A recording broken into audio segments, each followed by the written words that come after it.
in a very rough ocean. My girlfriend had almost drowned, and I'd saved her. I went out, I swam in, I brought her in. I was almost killed myself by some waves that were crashing and threw me against the bottom, almost swept me out to sea. And so on this, the next night, early morning at dawn, dawn light coming through, something stirred me. I opened my eyes, and there at the foot of my bed was this little creature, about 3.5 feet high, kind of purple gray in color, reptilian looking, looked like it had the nose of a bat and very long fangs and kind of like little weird nubs or horns on his head. But he jumped and like, "You're not supposed to see me." I go, "Well, I am seeing you." And he's like, "This is not allowed." And I said, "Allowed by whom?" You know, it's just the way it goes. It goes like so fast. And he's shaking, he's trembling. I said to myself, wow, this guy's in trouble with somebody. He's really screwed up. He wasn't supposed to wake me, but he sure did. And he says, "We have to get out of this. We have to get out of this. This is not allowed." And I said to him, "Not allowed? You're the one that's not supposed to be here. I'm in the right place. This is my bed. I'm supposed to be here. You're the one that's in trouble, not me." You know? And this is, again, it's going back and forth. And he's shaking and trembling, and I'm going, wow, who is this guy scared of? Who is this creature really? He's in trouble with somebody, and he knows he really screwed up. And then he had a change of mind. You know, he got his own fear together, and he turned on me, and he gave me another really strange look like, you're scared. He was trying to implant fear in my head. Yeah. And I was taken aback by the menace of it. He turned from a scared little creature, kind of funny, cartoony to me, you know. He turns on me and like really sinister, changes his pose and his gesture, and he points he had 3 little fingers, like talons, like a claws, and he points at me with one of them. He says, "You're scared." And I was taken aback. I clenched my fist, you know, because I felt threatened. So I clenched my fist. And I looked at him, and then he threw a thought form into my head about what he was going to do if I tangled with him. He showed me his claw, and he said, "Oh, scratch your arm," you know. And he scratched. He made a gesture like scratching my left forearm. And when he did that, an image appeared in my mind of a long gash on my forearm, and then it getting infected and festering with some unknown microbes and, you know, disease. And right. I said to myself, whoa, man, you don't want to tangle with this thing. This would be like wrestling with a little leopard, you know, that stood on 2 feet and was smarter than a human being, you know. So I said, I had clenched my fist, and he had said, "You're scared," and then he threatened to scratch me. And I said to myself, wow, you know, I don't want to tangle with this little panther. So I took my finger, like he pointed at me, so I took my finger and I pointed at him, and I said, "Yeah, I'm scared, but you're more scared of me than I am of you, because I'm in the right and you're in the wrong. You're not supposed to be here." And then he fell apart again. He started shaking, and he said, "Oh, we've got to get out of this. This is not allowed. We have to find a way out of this." And I'm just looking at him, because now I know, you know, I felt really centered. And I felt like, wow, I'm in the right. I have power. I'm a human being. This is an animal, you know. And my grandfather taught me not to be afraid of animals. Always look them in the eye and don't turn your back on them. So the next thing is this is great. This is the great part. He looks at me and he says, "How about this?"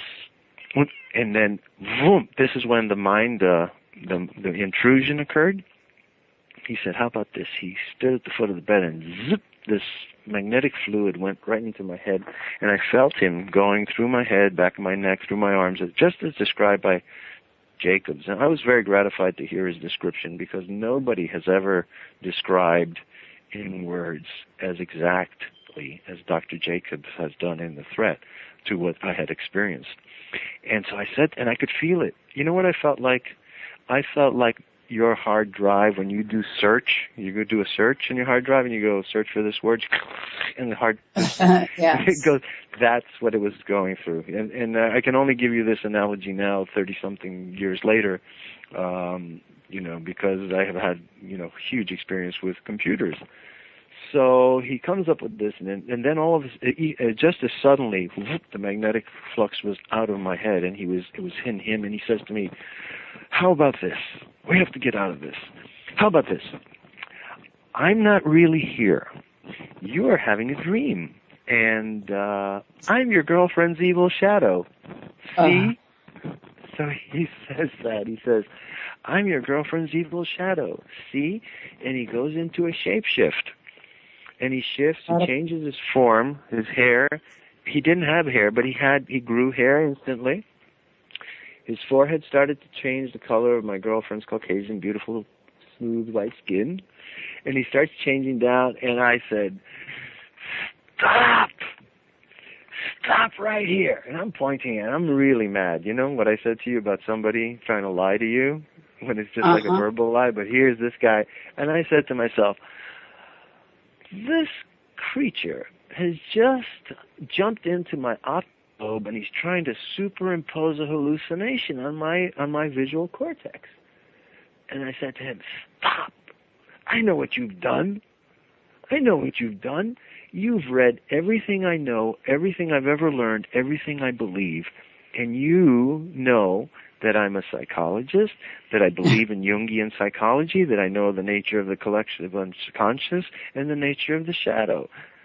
But you're not going to convince me that you're my girlfriend's evil shadow, you understand?" I was really irate. And he deflated. He kind of slumped, like, I give up, And he looked really shattered. And I looked at him, and I laid back in bed, and I said to myself, I've defeated this guy. This thing. He's really scared, and there's nothing in the world he wants to do more than get out of here. Okay, so I looked at him and I said, okay, I know what you've done. You've given my rational mind a logical explanation by which both of us can get out of this situation in which neither one of us wants to be involved. Let me think about it. So I looked at him, and I looked at him, and I said, I felt safe. I said, he's no threat. He's no threat to me. Okay. I closed my eyes, and boop, I swooned. And I went to sleep. And then 3 hours later, I woke up, and the first thing in my mind was like, wow, that was really strange.